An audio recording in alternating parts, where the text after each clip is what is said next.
Membuat tongkol jagung besar dan banyak, cukup dengan menambahkan suplemen dalam teknis budidaya.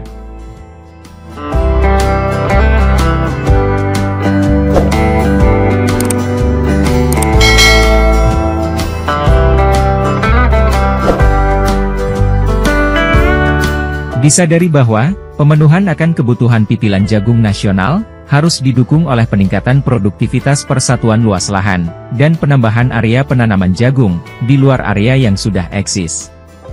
Serta pemakaian teknologi budidaya tanaman jagung yang terbarukan, sehingga hasilnya akan maksimal. Kondisi seperti ini telah mendorong, banyak munculnya inovasi dan rekayasa dalam teknis budidaya, terutama untuk membuat tongkol menjadi banyak, atau lebih dari satu. Yang selanjutnya tongkol ini bisa tumbuh kembang menjadi sama besar, dan pada akhirnya bisa memberikan sumbangan yang signifikan terhadap jumlah produksi pipilan jagung persatuan luas lahan. Dari beberapa hasil penelitian yang dipublikasikan, dan lalu mengujinya dalam skala lapangan dalam beberapa pengujian lapangan, pada beberapa lokasi. Ternyata beberapa di antaranya, telah memberikan hasil yang sesuai dengan harapan. Selanjutnya, kita menyadari bahwa apabila hasil panen tanaman jagung bisa menjadi kurang karena tongkol yang kecil dan tidak berbobot, walaupun pertumbuhannya cukup bagus. Tentunya kondisi ini akan mempengaruhi pendapatan karena produktivitasnya yang rendah. Pada dasarnya, hal ini sangat berkaitan dengan semua faktor pada teknis budidaya dan aplikasi agro-input yang tepat. Kondisi di luar dari teknis budidaya dan agro-input, yang juga berpengaruh besar terhadap produksi tanaman jagung. Hal ini mencakup ketinggian dataran, suhu atau temperatur, derajat keasaman tanah atau pH tanah, hingga kebutuhan air yang ideal. Tanaman jagung tumbuh dengan optimal pada dataran rendah sampai dataran tinggi, dengan ketinggian 1000 hingga 1800 meter dari permukaan laut. Suhu ideal untuk tanaman jagung adalah 21 derajat sampai 34 derajat Celcius. Dengan pH tanah berkisar, sedikit asam hingga netral, yaitu antara 5,8 sampai 7,5. Tanaman jagung sebenarnya tidak membutuhkan banyak air, karena curah hujan yang ideal, sekitar 100 mm hingga 200 mm setiap tahunnya.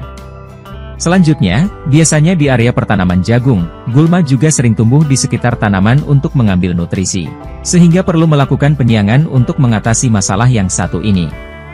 Pada prinsipnya, untuk membuat tongkol jagung menjadi banyak, besar dan berbobot, setelah memanipulasi faktor-faktor umum pada teknis budidaya, adalah 1. Memenuhi kebutuhan nutrisi minimal tanaman jagung melalui pemupukan, hara makro dan mikro. 2. Merangsang pembentukan tongkol dan pembesaran biji dengan memanfaatkan zat pengatur tumbuh, Plant Growth Regulator.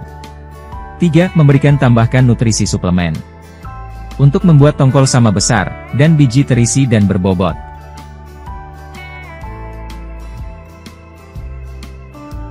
1. Pemenuhan kebutuhan nutrisi per tanaman jagung. Dalam pemenuhan nutrisi penting tanaman jagung, melalui unsur hara makro, yang merupakan unsur hara yang dibutuhkan tanaman jagung dalam jumlah yang banyak. Dan unsur hara mikro tidak dibutuhkan sebanyak unsur hara makro. Namun, tetap penting untuk pertumbuhan tanaman jagung. Merujuk dari hasil beberapa penelitian, pada tahun 2019. Berikut batas kritis atau minimal setiap unsur hara yang harus diberikan pada tanaman jagung, selama periode penanaman, yaitu nitrogen, adalah 7,6 gram per batang, diberikan bertahap. Fosfor, adalah 2,5 gram per batang. Kalium, adalah 2,5 gram per batang. Sulfur, adalah 1,2 gram per batang. Kalsium, adalah 0,5 gram per batang. Magnesium, adalah 0,3 gram per batang. Zat besi, ferrum, adalah 200 ppm per batang. Zn, adalah 15 ppm per batang. Kurang dari batas tersebut, maka tanaman jagung dinilai kekurangan unsur hara, atau nutrien defisiensi, yang disebut juga kahat nutrisi. Ketersediaan nutrisi ini bagi tanaman biasanya dilakukan melalui dua jenis, yaitu pupuk kimia dan pupuk organik.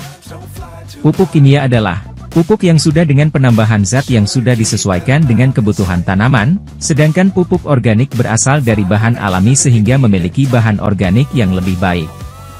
Kedua jenis pupuk tersebut memiliki kelebihan dan kekurangan tersendiri, misalnya kelebihan pupuk kimia adalah mengandung nutrisi yang sudah sesuai dengan kebutuhan. Pupuk organik memiliki kelebihan tersebut dari bahan alami sehingga aman digunakan. Sayangnya, harus menggunakan pupuk organik dengan jumlah yang cukup banyak, karena kandungan unsur hara yang masih sangat terbatas. Untuk penggunaan pupuk kimia, seperti urea, TSP atau SP36, KCl, ataupun pupuk majemuk NPK Triple 15, atau PPC. Dalam aplikasinya, pupuk kimia diberikan sebanyak 3 kali, untuk penggunaan pupuk tunggal.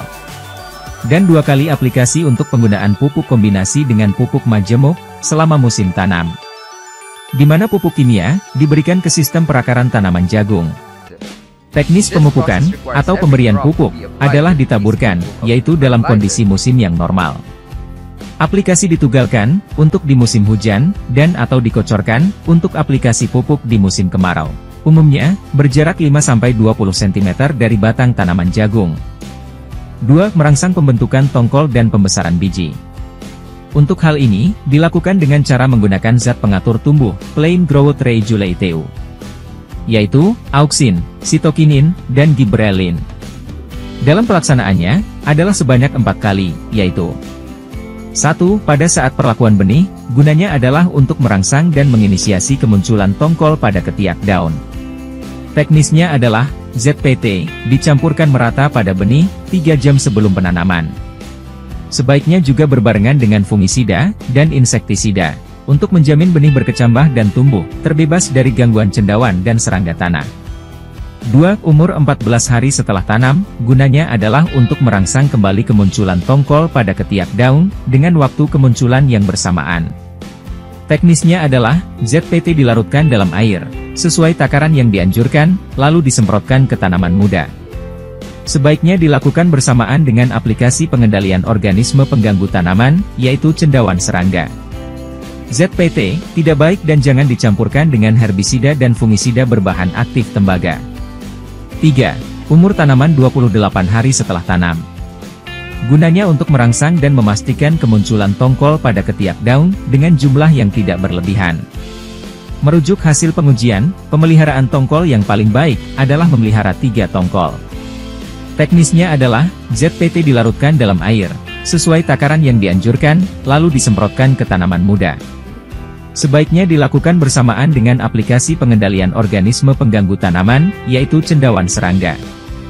ZPT, tidak baik dan jangan dicampurkan dengan herbisida dan fungisida berbahan aktif tembaga. 4. Umur 42 hari setelah tanam. Gunanya untuk merangsang pertumbuhan tongkol agar bisa tumbuh dan kembang secara bersamaan, agar tidak terjadi besar tongkol yang berbeda. Teknisnya adalah, ZPT dilarutkan dalam air, sesuai takaran yang dianjurkan, lalu disemprotkan ke tanaman muda. Sebaiknya dilakukan bersamaan dengan aplikasi pengendalian organisme pengganggu tanaman, yaitu cendawan serangga. ZPT, tidak baik dan jangan dicampurkan dengan herbisida dan fungisida berbahan aktif tembaga. 3. Memberikan tambahkan nutrisi suplemen. Untuk membuat tongkol sama besar, dan biji terisi dan berbobot, adalah dengan pemberian nutrisi suplemen, yaitu berupa kolin, jakaba, dan atau asam amino. Dalam pelaksanaannya, dilakukan sebanyak 3 kali, yaitu 1. Diaplikasikan pada akar tanaman, dan 2 kali aplikasi pada daun tanaman. Di mana aplikasi, bisa dilakukan dengan cara ditaburkan, yaitu dalam kondisi alam yang normal, atau diaplikasi secara ditugal, yaitu dalam kondisi pertanaman di musim hujan, dan atau dikocorkan, pada saat pertanaman dalam musim kemarau.